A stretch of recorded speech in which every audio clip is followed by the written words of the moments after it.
Hello everyone, welcome to Econet GRF. In this video, we will be resuming the question paper of September 2020 economics paper. Okay, so let's begin with that. So let's look at this question. The question is saying that who has given the quotation, the best system of taxation from the economic point of view is that which has the best or least bad economic effects. So we have to tell who has given this quotation. There are four options. Musgrave, Marshall, Hugh Dalton and Pigou. And the answer is very straightforward. It is Dalton. So number 3 is the answer. Okay. So now let's look at a different question. So the question is GDP expresses in the terms of current price is called. So this is a very simple question. It's a very common question. We have to say which of the following is correct. So GDP expressed in terms of current price is called what? That is the question. Okay, so let's understand this. So we know that what is real GDP? Real GDP is nothing but the GDP which takes into account inflation. Okay, it takes into account inflation.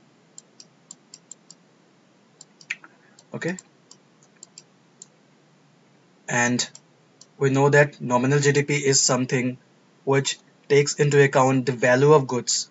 The value of goods, value of goods and services, value of goods and services using current prices. So it uses current prices.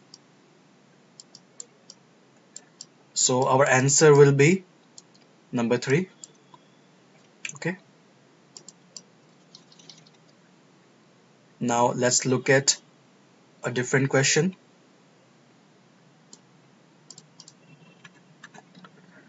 So the question is according to the last census which was taken in 2011, which Indian state has the minimum sex ratio? Now let's understand this term state. So in the Indian census, we know that the government of India releases a list, okay, a list where it announces the minimum sex ratio for two categories. First is states and second is union territory. So it's asking that according to last census that is taken in 2011, which Indian state has the minimum sex ratio? So the lowest sex ratio we have to find. And when you look at the data, you know that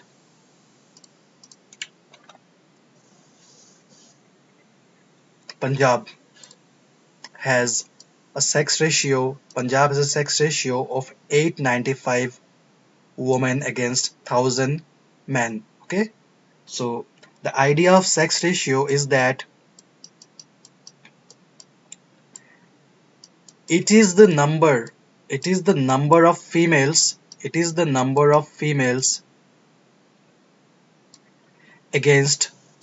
or per thousand males.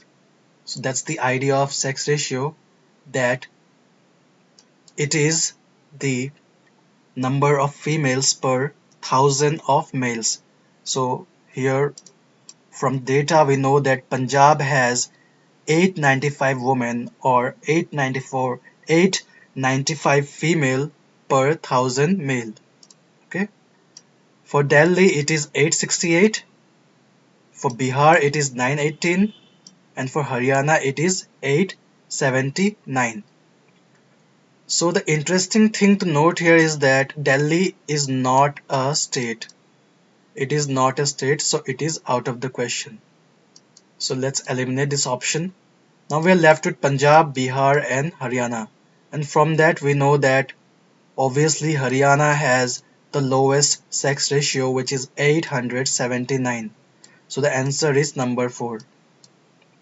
Okay, so this is how you should solve the question. Now let's look at the last question of this video,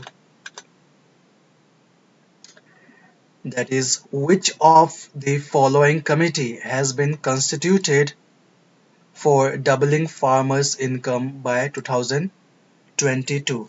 So it has been a goal of Indian government to double farmers' income, and for that the government of India has constituted a committee, and we have to tell the name of the committee. Sorry. So the committee is Ashok Dalwai Committee. Okay, and to give a brief idea about the committee, let's look at the next slide. Okay, so this is the work done by the committee. The committee focuses on 7 major sources of growth, and there are some sources of growth which is operating within the agriculture sector, and there is one source of growth which is operating outside the agriculture sector. So it is focusing on the agriculture sector, so we are trying to double the income of the farmers. So obviously we'll be looking at the agriculture sector, and there are some major sources of growth, and 6 of them are operating within and 1 is operating outside. Let's look at those first 6 uh, the first 6 sources of growth. The first is improvement in crop productivity, second is improvement in livestock productivity, third is resource use efficiency or saving in cost of production, and fourth is increasing cropping intensity, fifth is diversification towards high value crops, and sixth is improvement in real prices received by farmers. So these 6 are operating within the agriculture sector. Fine. Now this last one, that is it is occurring outside the agricultural domain. So this is called shift from farm to non-farm occupations. So this source is occurring outside the agricultural sector. So this is very important, and you can read about this by going through this link. So I will put up this link in the description. Okay, so by this question I will conclude this video. Stay tuned, we'll be putting up more videos, and like and subscribe this video and other videos. And if you have any questions, you can write us in the comment section, and you can find us in social media by searching for EcoNet GRF. Thank you for watching this video.